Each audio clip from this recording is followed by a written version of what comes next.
Hello, my name's Narajan, the host of Master of Your Crafts podcast. Learning from leaders who are continuously inspired, passionate, and driven to align with their soul purpose, sharing their gifts to bring healing to others.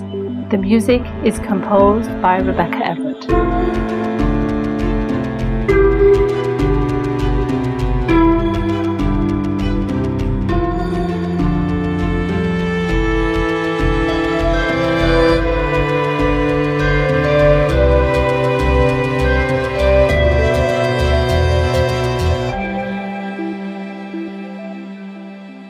Today is episode number 89, and I'll be talking to Mirav Zur, a performer, writer, director, and producer of over 17 years.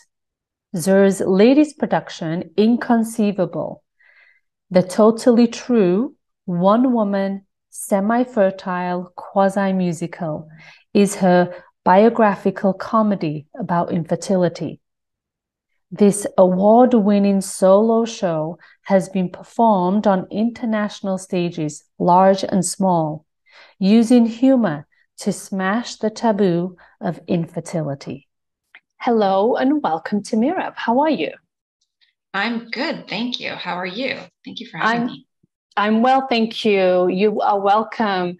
I'm curious to delve into the context of this show that you have created called Inconceivable, and really dissect it, if you will, from the perspective of, one, what was your journey like to dismantle it in your own life to be able to create it as a show, and then to be very vulnerable to share that with others, because it's a very vulnerable story. Yes. And it was not originally intended as a show. I didn't, say, oh, I have to make this show.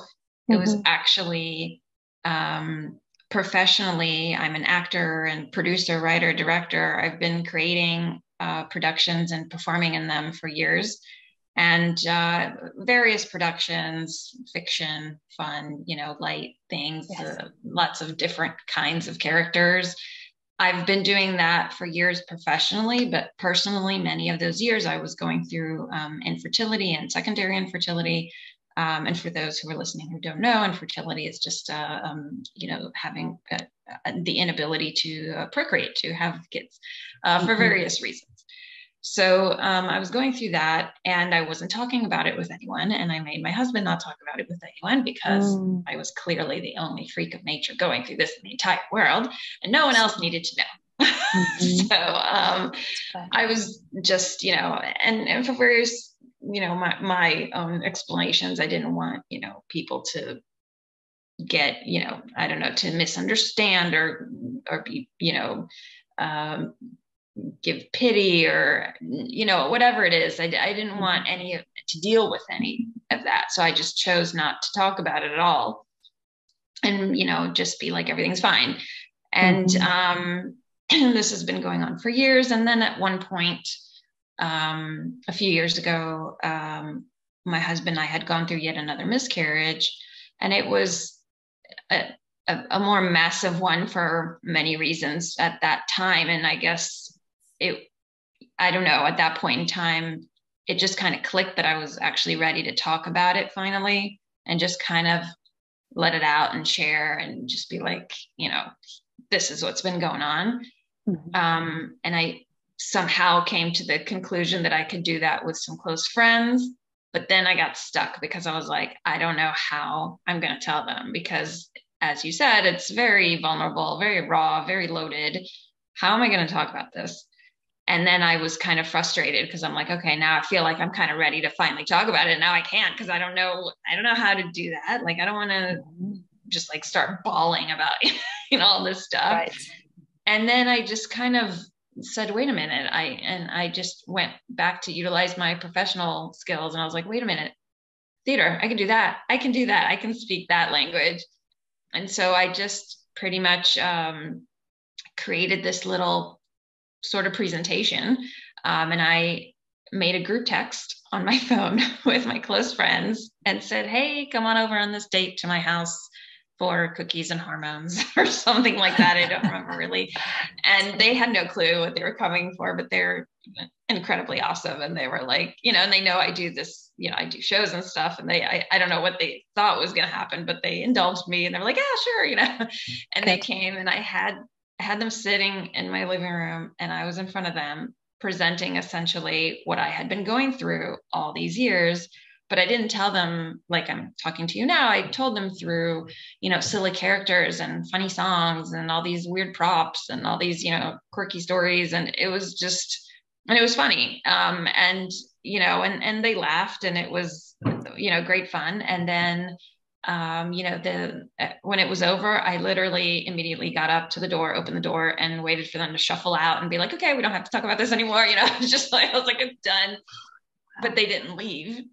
Yes. And it kind of brought up all these other stories and experiences that they had gone through that were similar. Mm-hmm. And they were, sharing and they were like, oh yeah. And I had that. And, that reminded me of that. And I was like, what's happening here? Because, here we are, a group of supposedly close friends, and we didn't really know all of these details about each other. Like, mm-hmm. Why? And that really got me intrigued, as to what, if that's what's going on with our group, that's going on with a bunch of other people for sure. And that was really interesting to me. And I was like, wow, that's, that could be researched further. That could be, looked that's into right. further. And my friends, of course, were like, super supportive. And they also said, you have to turn this into one of your shows. Mm-hmm. And I immediately said, well, it's nice because you're my friends and you'll come see it. But like, what stranger is going to want to buy tickets to go watch some strange, woman they don't know talk about her vagina and reproductive issues on stage, and who would think it's funny, and would people think I'm like rude laughing at that? I just started kind of doubting, right. questioning, because I really didn't think this was something people didn't talk about it, so I didn't even think people want to hear about it. Right. But they were so supportive about it. It made me think, and I said, okay, I'll take it on as a professional challenge, because it would have been my first solo show, and I've never done that to that point. So I said, okay, I'll take it on as a professional challenge to do a solo show, which is a whole different, format.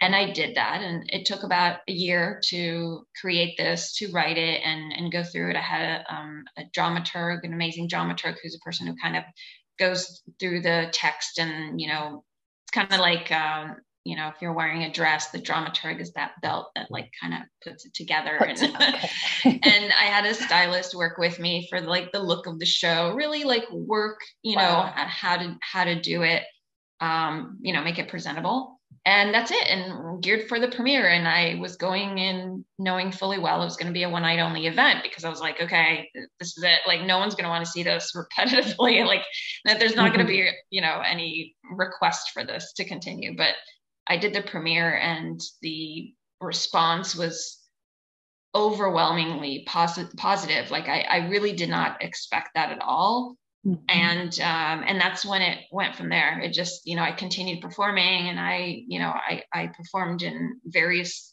places and venues and events and fundraisers, and it's been going on since then. And it really kind of became my mission to keep going with it, because I've had responses from audiences of like, thank you so much, this was my story, or thank you so much, this is what our daughter's been going through. We had no clue that that's really what she's been going through. Wow. For many different responses and reactions. And I've been hearing, all these other stories and connecting with people that I never would have even right. had that opportunity. So I'm really, thankful through this experience. So yes, it's been very interesting. Interesting is such a limiting word by the sounds of your experience, from the perspective, even from your own vulnerability and the courage that it took you to not only expose it to your friends and then having the door open, waiting for them to leave, which I think is hilarious, but also for them to encourage you to get the message out there to a larger audience. And how gratifying would that have been for you to hear the stories of all the others, like you said, be it parents or individuals or maybe even grandparents who might have gone through a bout of it, seeing their further generations, because as we live in this complex world, things get more and more complicated. And that's where often more challenges actually stem from, I feel. Yes. Yeah. And it mainly, it's nice because obviously in audiences of my shows, I have a gamut of, different kinds of people. It's not only people that have gone through it, it's also people that have no clue what the show's about and came to a show and all of a sudden, they see this thing that they never heard about. So I have like a whole, range of people. And it's interesting because I think mainly people relate to it because it stresses just how much, we all have our baggage and everyone's got something going on. And it gives you kind of like this space to realize, okay, let's get some empathy here because everyone's going through something. And it really lets you understand kind of other people, which is, in general I love that as the power that theater has. Like in general, that's what happens. And that's great. Right. So as you go on performing and putting on these shows on a regular basis, how has that shifted your own process of witnessing that journey from the moment you did it in your living room with your friends in that intimate environment to now done it many, many shows fast forward? How has that shifted you? A lot, and definitely a lot more than I expected. Obviously, going into it, I was doing it in a more, I guess, professional, technical way of doing a show. And again, doing one, like I really didn't think it was going to be more than that. So it's, kind of this repetitive strain in a way, obviously, because I'm kind of, reliving everything every time and going through it. It's a big drain to do each show. But it's really obviously been therapeutic. I mean, obviously I'm saying now in retrospect, I didn't, think it was going to be any type of, anything for me, but it has been very therapeutic for me and also for audiences. It's like this weird group therapy session, like in a show. It's very, because it's also an interactive show. So it's like, it's funny.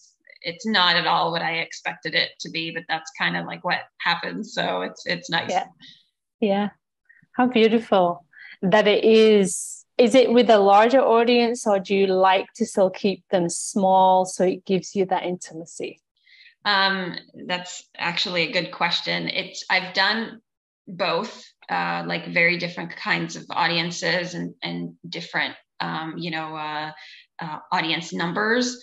And I think that it's nice to have either one because when it's with comedy especially, it's like the laughs travel different and the comedy hits different when the audience is bigger and there's something going on with laughter around you, and so it's a different kind of power when it's a big audience, and it's different when it's smaller. I noticed that people laugh at different times with the different kind of shows, so it's different. Okay. Has there been a venue that you have displayed, you've really felt it on a different level? Could be the actual facility itself, could have been that group that just showed up that day, it could have been the time of year, time of day. What was that like for you? I have to say, it's a lot. I think every show to me is special in its own way because I've done shows where it's like this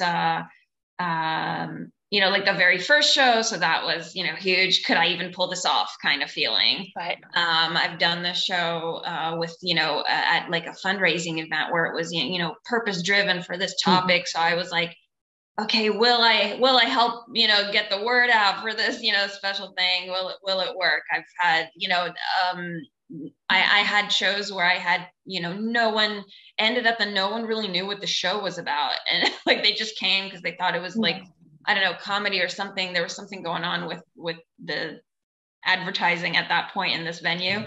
And they came, and in retrospect, I knew that they had no clue, but that was special too, because it was like, I could tell from the beginning, whoa, I don't think they knew what they were coming for, but that happened.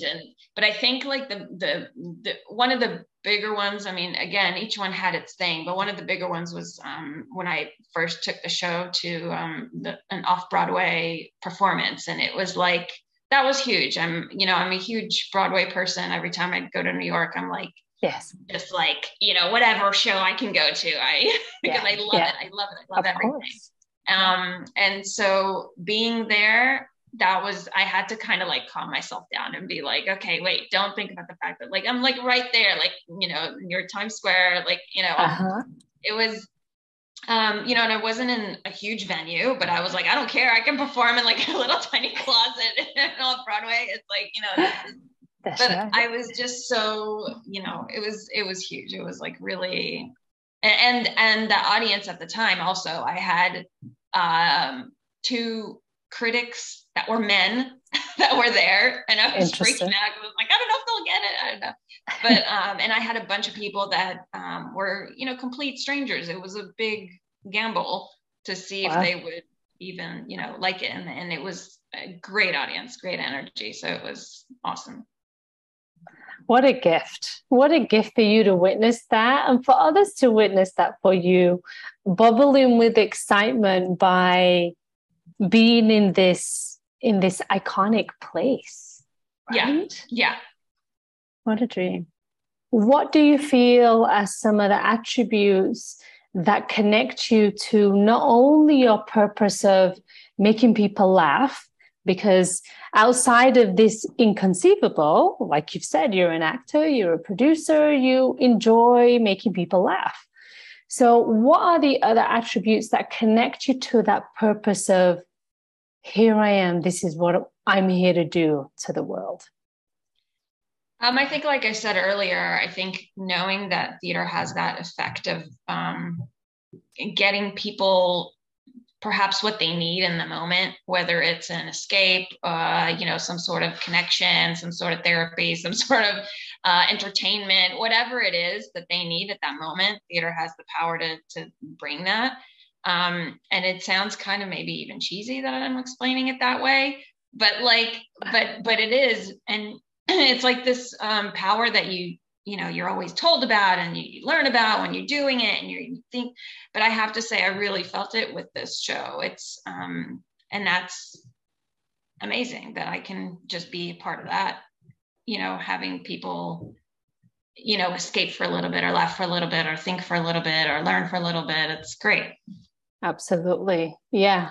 I think we all need it from time to time. Like you said, sometimes we don't recognize what's going on in our own world. And just by moving into a different space, it gives us that opportunity, be it on a heavier topic like infertility, or be it of just something different in my space.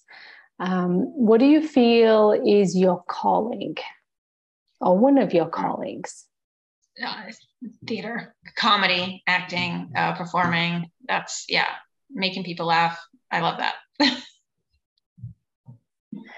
What were some of the memories perhaps that really clued you into that? Maybe as a small child, were you always very theatrical, as a child or something like that? Yeah, a good question. I don't know if that, I don't know exactly, but I'm sure at one point, whether it was, my little, family performances with my cousins that we did when we were little, or whatever was the first, performance I did at school.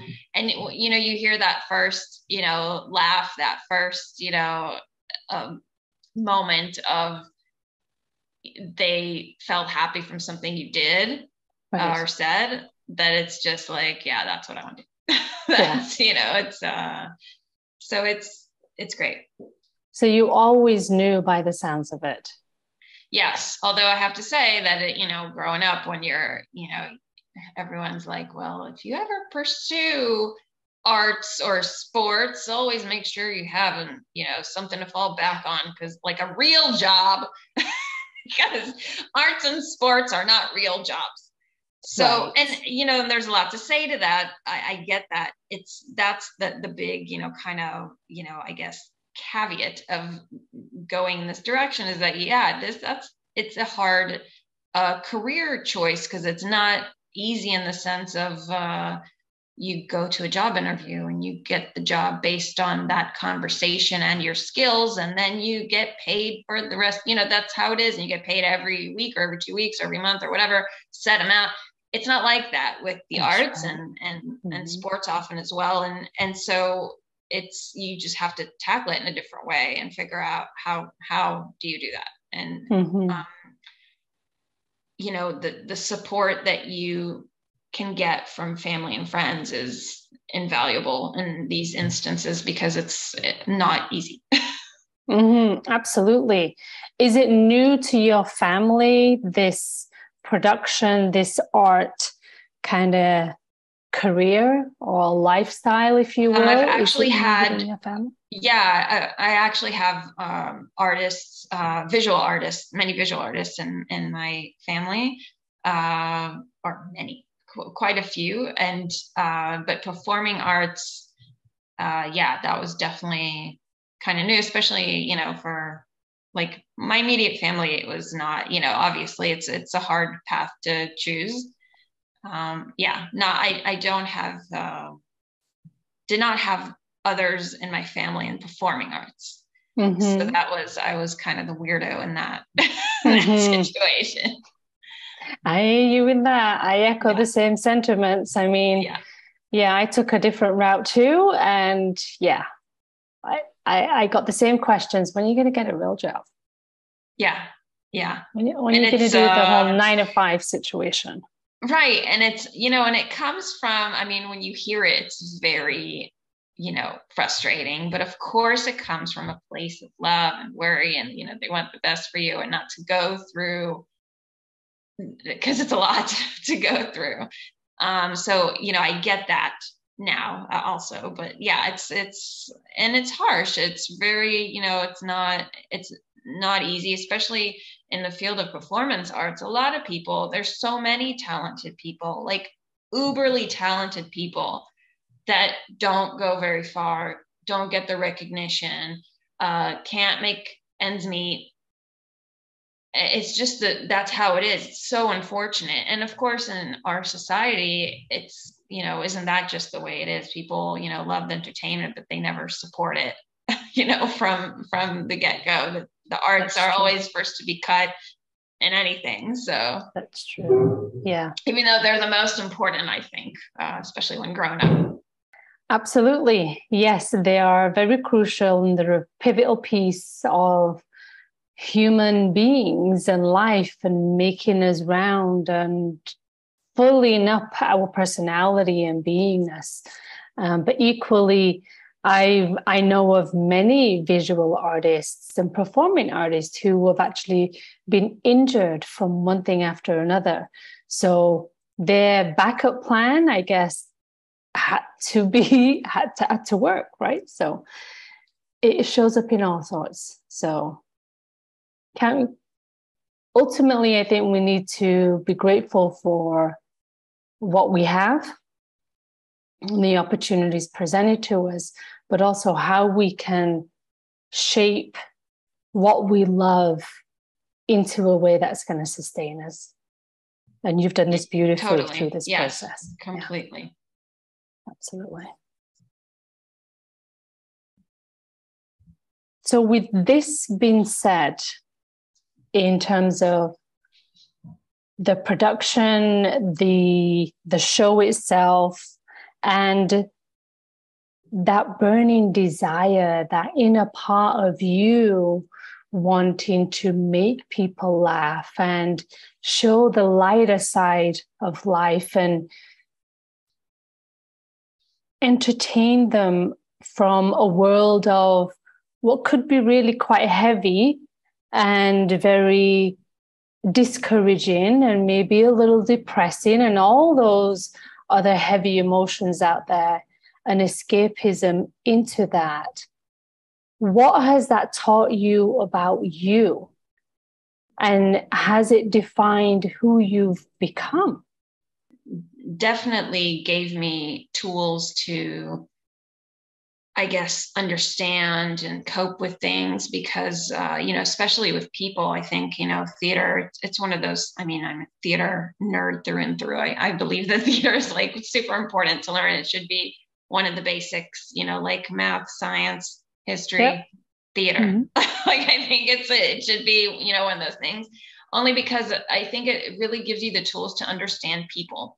Yes. Because of work that you need to do for character work, you really come to understand what drives people, what makes them make decisions that they make at certain times, and what are how do they deal with their own set of circumstances, and how every person has a different set of circumstances, to the point of it's such a big range. And as you said also, life is very complex and complicated, and there are a lot of different decisions are not easy, and it depends on things, and it affects other things. And so it really gives you the tools to understand people, and the tools for perspective, which are very, very important, because when you're you know in a certain situation, it kind of gives you like, oh wait, I know how to step back now and understand where I'm at, or maybe make a better decision than I would have had I not had these tools and understood Mm-hmm. where am I in this in this place. Mm-hmm. And I think that's just it's beautiful to have those tools, and be able to use that, even when you're an audience member at a show, and you're not performing. You're able to do that. If the performance is good enough, it will give you that little, oh, that reminds me of that situation I'm having at work, and that's now what I can do. And that's powerful. It's just and that's kind of like, I think humans are driven with that power of storytelling, because it gives us that bit of entertainment and imagination and all that, but it also lets us kind of cope with things in real life, because it gives us, it's kind of like that play situation that kids have. It lets us kind of figure things out, which is great. Absolutely. Absolutely. What do you feel are maybe one of the key tools that has gotten you through your process? um, I think specifically with this show, it's there's this one tool that I often use, and I've used it also in workshops and courses that I've run. And it's the basic, the foundations of improvisation. They're super great and fun when you're doing improvisation, and very useful, obviously, in acting work. But they're also tools that you can use in real life. So I love that. I love tools that you can use everywhere. Mm-hmm. So the That's right. foundations of improvisation, which is yes and, it's this concept I don't know if you've heard of. Mm-hmm. So it's basically going on the thing that if you're doing improvisation, which is unscripted performance, it means you don't have a script that you're Mm-hmm. relying on. You have to make it on the spot according to whatever situation you're at. So the Right. yes and concept allows you to make that work. So if anyone that's listening, if they probably know improvisation from shows like Whose Line Is It Anyway, or even Yes. certain scenes from movies have been improvised and kept in the That's right. movie. And it happens because you're using this concept of yes and, which basically means when you are in a certain scene, whatever you're presented with from your other acting partners, Yes. you need to say yes to. Not the actual word yes, but you need to go with that flow. Right. And is your contribution on top of that to make Right. something from you to make it continue. So if someone comes up and if you're doing improv on stage and someone's like, hey man, you ready to go get and hop into that pool? And then you're like, there's no pool here, this is a stage, like what are you talking about? We're then you just kill the scene and it's boring and it's dead and no one wants to see anything. But if someone comes and presents that to you and you're like, yeah, I brought my, donut floaty, and you're ready to like, suddenly it's a picture. Suddenly people can visualize it and they're with you on that story. And they're, even though you don't necessarily have any props or costumes or anything, you're there. Mm-hmm. And, that's a great tool also for life, because if you're, presented with an opportunity, and basically many things are opportunities, but anything you're presented with, whether it's something difficult or not, if you go with that flow, it will most likely lead to, it would lead to something, rather than if you negate it and say, no, I can't, and if you add to that, if you contribute to that, it'll just keep going one after the other. And, and it'll move forward, and that, and isn't that where we all want to go, is move forward. So, that yes and concept is fabulous. And it's ironic, because while I was, going on using it professionally and teaching it, I to some degree wasn't really applying it for my own thing, because with this whole infertility thing, and I wasn't, I was not telling anyone, NOING. So, so I wasn't, and then when I finally, when I went ahead and did that, and then my friends were saying, they presented me with this, hey, you should make a show out of it. And then I said yes to that. And I contributed, I did the and.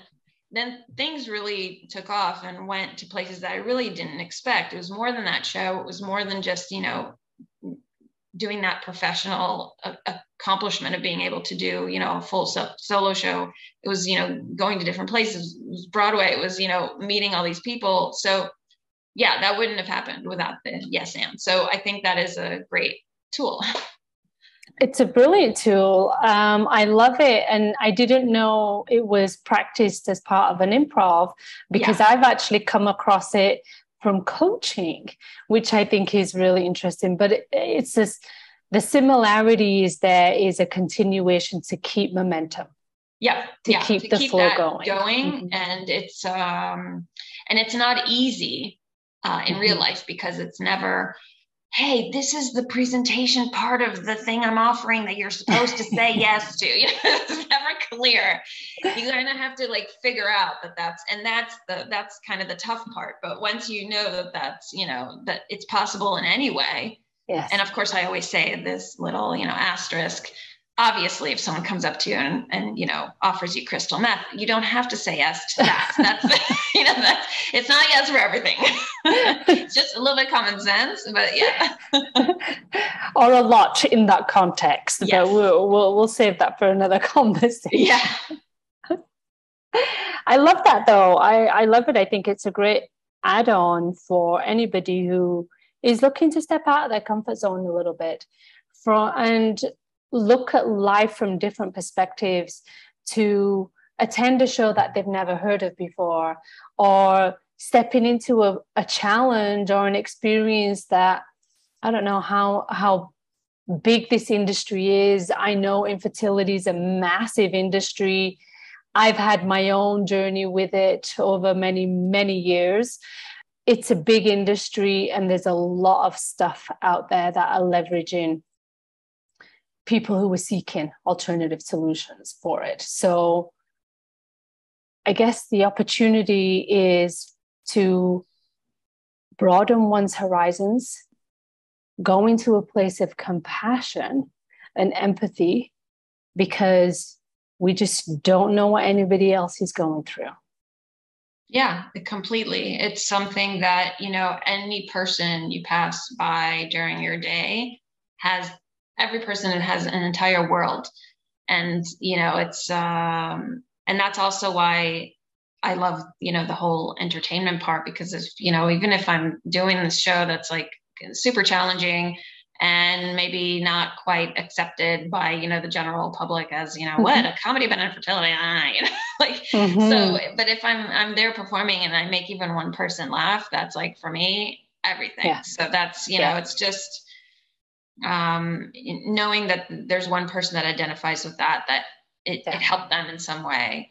Yeah. So I think that's also important to know, that it's, everybody does have their thing. So we need to just like kind of take it easy with everybody because everybody's dealing with a lot of stuff. So That's right. That's right. And even though we may not be dealing with it individually, that one person is going to know somebody. I don't know what the percentage of degrees is, third, fourth, or fifth, but the likelihood of somebody knowing somebody who's gone through fertility, I think is crucial. And also could possibly be dissected, if you will, with other components of life, be a conception of an idea, of a business, of a family, not birthing family, but two families joining as a union. Like, there's many other similarities that I think it can lean into, but ultimately, like anything, topics like infertility are such heavy topics. And I kudos to you for taking it on and adding laughter to it and adding entertainment to it to make it more palatable for the general public and for those who have gone through it, going through it, or may even not recognize it's on their radar in the future. So thank you for creating such a show because it's a big topic. yes, thank you. I'm very thankful for having that, you know, that part of the path, as weird as that sounds, but I think it's been very helpful. And also just to kind of backtrack a bit on the whole yes and thing, how you were saying, it's even simpler than that. It's even just like, the yes and concept is what brought us to talk today. Like, one of us approached the other, hey, do you want to talk? And the other said yes. The other said, yeah, let's and do this. And here we are. So like, it's great. That's true. Absolutely. So what's next? What's next for you? Well, usually at this point in time of productions, I start on new production. Like I usually do a new one every couple of years. And I started, this one premiered in end of 2017. And it really started to take off about a year or so after that.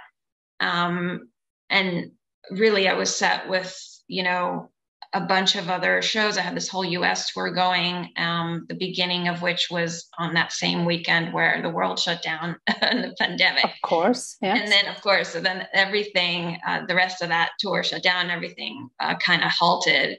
Obviously couldn't do much about it. That's where the world was at that point. I did switch to virtual, but obviously it's not the same as in person. And I really feel that I have not, with certain shows, I know, and it's like, okay, I think, we got there. But with this show, I really do feel that I have not, gotten to its, I'm not done with it. Like, I think, there are more people that need to see it. I think it hasn't gone through all of its evolutions like many shows go through. So I really want to kind of still pursue that and get that out there to many more people who can see it and it can, help them in some way. And I don't know, I just feel like there's more to do with this show. And of course I have also ideas for new stuff and, and see how to pursue that and a bunch of other projects. So yeah, that's what that is. It's beautiful. I'm excited, and no doubt it will have many legs, if you will. There's so many ways that you can take this, especially even now, having coming out of this pandemic or shutdown, or I'm going to call it a plandemic, but that's a different conversation. Out of that, there would have been so much more, I really believe. So I'd encourage everybody to go and watch it. The details will be in the show notes. And if people want to look at it, find the details, they can find it where? Probably best would be on my website, which is www.meiravzur.com, MEIRAVZUR.com. There you can find a bunch of other stuff that I do, but you can go just click wherever it says Inconceivable, which is the infertility comedy show. And then you can find everything about that and all my social media and everything. Beautiful. Beautiful. Thank you so much for sharing your vulnerability, your story, and your gift of laughter. Thank you. Thank you so much for having me. You're very welcome. Thank you, Mira. I'm Naranjan, and you've been listening to Master of Your Crafts podcast. Please subscribe, rate, and review, and join me next week for another episode. Thank you for listening.